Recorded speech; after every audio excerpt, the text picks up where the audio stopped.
Hola amigos, muy buenos días, bienvenidos. Yo me quedo en casa, aprendamos juntos en línea. Institución Educativa Privada Talentos College les da la más cordial bienvenida a todos nuestros alumnos y padres de familia que están por redes sociales. Bueno, el día de hoy vamos a desarrollar nuestro tema conforme a nuestro libro que nosotros tenemos en la institución educativa. Vamos en primer lugar, tenemos aquí docente Julio César Sánchez López, nuestra primera unidad, mes de marzo, la sesión número 1, la prosperidad falaz, el bunguanero, que está dirigido a los niños de sexto grado de primaria para las secciones A y B, mañana y tarde. Ahora sí vamos a desarrollar un poquito el tema el día de hoy, por supuesto en nuestro curso de Historia del Perú. Y tenemos la prosperidad falaz, un término escuchado mucho en los libros, en algunos videos, que corresponde al año de 1845 y 1868. Pero ¿qué cosa es la prosperidad falaz? Pues es un periodo donde el Estado peruano recibió grandes ingresos económicos por el comercio del guano y del salitre, pero no fueron invertidos en impulsar una economía capitalista nacional. Tenemos acá como antecedentes a tres imágenes. Tenemos aquí la segunda revolución industrial. Tenemos también aquí a Rivero y a von Humboldt. ¿Por qué esas tres imágenes los tomamos como antecedentes? Porque si nos damos cuenta, la segunda revolución industrial comenzó en el periodo comprendido entre 1850 y 1870 y se produjo una vez que el sistema económico conocido como capitalismo llegó a una mayor cantidad de países. Y es muy importante también que las innovaciones técnicas, científicas, además del descubrimiento de nuevas fuentes de energía, impulsaron su desarrollo. Y este personaje, Rivero de Ustariz, fue un científico peruano del siglo XIX. Hay muchas personas que no han escuchado hablar de este señor, pero realmente es un químico, geólogo, naturista. Mariano de Rivero fue uno de los hombres que más luchó en los albores de nuestra independencia. Rescatar su vida, su obra, de las tinieblas del olvido, no puede ser más grato para un historiador, por supuesto, ¿no? Y no olvidarnos también de Alexander von Humboldt, que es considerado como el padre de la geografía moderna universal, pues como ustedes saben, él había nacido en Alemania el 14 de septiembre de 1769 en el seno de una familia prusiana.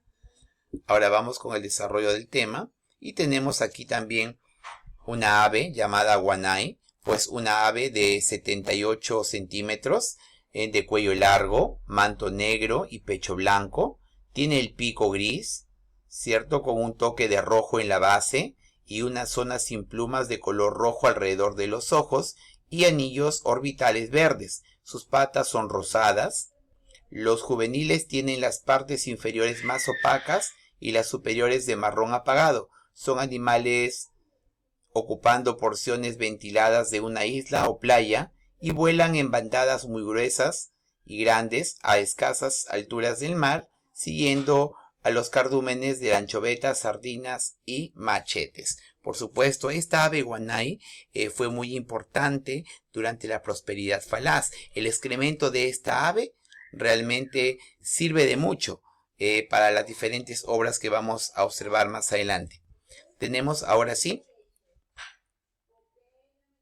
el sistema de explotación. Tenemos en este caso arrendamiento, tenemos acá consignaciones y tenemos el monopolio. Como ustedes pueden apreciar en el arrendamiento, el Estado peruano firmó 7 contratos de alquiler del guano entre el año 1840 y 1847. El principal contratista fue Francisco Quirós. Ahora tenemos las consignaciones. Los primeros consignatarios fue la casa inglesa Gibbs, ¿cierto? Y del año 1861 al 69, los consignatarios peruanos se reunieron en torno a la Compañía Nacional de Consignaciones, llamado Hijos del País. Ahí podemos apreciar. Y por último, el monopolio, que es el control absoluto, ¿cierto? En el año de 1869, durante el gobierno de José Balta, el ministro de Economía Nicolás de Piérola entregó el monopolio del guano al francés Dreyfus, suprimiendo el sistema de consignaciones, es decir, un despilfarro fiscal en la deuda externa e interna del Perú. Vamos ahora sí con el desarrollo del tema y tenemos los gobiernos durante la era del guano. Tenemos aquí, en primer lugar, el primer gobierno de Ramón Castilla, que corresponde al periodo 1845 y 1851. Ramón Castilla desarrolló un gobierno de unión, ordenamiento y sobre todo apaciguamiento nacional, llamado también el reconstructor de la República, el soldado de la ley y el redentor del indio. Vamos a analizar tres aspectos: el económico, el político y el social. En el aspecto económico tenemos primer presupuesto de la República, la explotación del guano por el sistema de consignaciones y la ley de la consolidación interna, es decir, pagar la deuda. En el aspecto político estructuró el Estado peruano y ordenó la hacienda pública, colocó la nutrida burocracia, es decir, los funcionarios públicos. Y en el aspecto social, algo importante, la ley de inmigración general china. Los encargados de la trata de chinos culís fue Domingo Elías y Juan Rodríguez. Continuamos.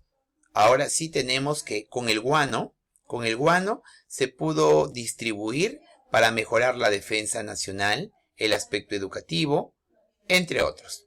Si Chile construye un barco, el Perú debe construir dos, fueron las frases de Ramón Castilla. En lo que tiene que ver con la defensa nacional, tenemos que Castilla fue conocido como el Nelson del Pacífico, porque adquirió la fragata Mercedes y el primer barco a vapor, Rímac. También tenemos que en el aspecto educativo, en la fecha del 14 de junio de 1850, se dio el primer reglamento de instrucción pública, por la cual el Estado peruano asumía la dirección, administración de la educación en el país. Por lo tanto, tenemos que se llevó a cabo el primer Congreso Americanista en Lima, convocado por el ministro de Relaciones Exteriores del Perú, José Gregorio Paz Soldán. Entre otras obras y hechos importantes, tenemos la construcción del primer ferrocarril del Perú Lima-Callao. También tenemos aquí, se construyó el primer mercado central en Lima y se dio la ley de la propiedad intelectual en el año de 1849. Adelante con la siguiente imagen para poder analizar el primer gobierno de Rufino Echenique, del año 1851 a 1854. Pues Rufino Echenique, su gobierno fue de tendencia conservadora. Su principal colaborador, su mano derecha, fue Bartolomé Herrera. Pues el 23 de octubre de 1851 se firmó en Lima la Convención de Comercio y Navegación con Brasil, Herrera da Ponte Ribeiro. ¿Por qué? Porque tuvimos un problema también con Bolivia por la moneda y también un problema con Inglaterra. Aquí tenemos que favoreció su gobierno la inmigración de los alemanes. Tenemos la construcción del segundo ferrocarril, ahora Tacna-Arica, y el escándalo de la consolidación. Vamos a ver de qué trata. Ahí tenemos el escándalo de la consolidación. Al realizar un nuevo balance de la deuda interna del Perú, esta se triplicó, por lo que resultó impagable, así como ustedes lo escuchan, impagable. Ahora sí vamos con la Revolución Liberal de 1854, que tiene como líderes a dos personajes, a Domingo Elías por un costado versus Ramón Castilla. En las batallas, por supuesto, en Ayacucho y Huancayo, la Iscuchaca y Las Palmas. Luego tenemos un gobierno provisorio, en este caso de Ramón Castilla, del año 1855 al 58, pero aquí tenemos algo muy importante, que Ramón Castilla convocó a la Convención Nacional para la elaboración de una constitución de tipo liberal, la de 1856.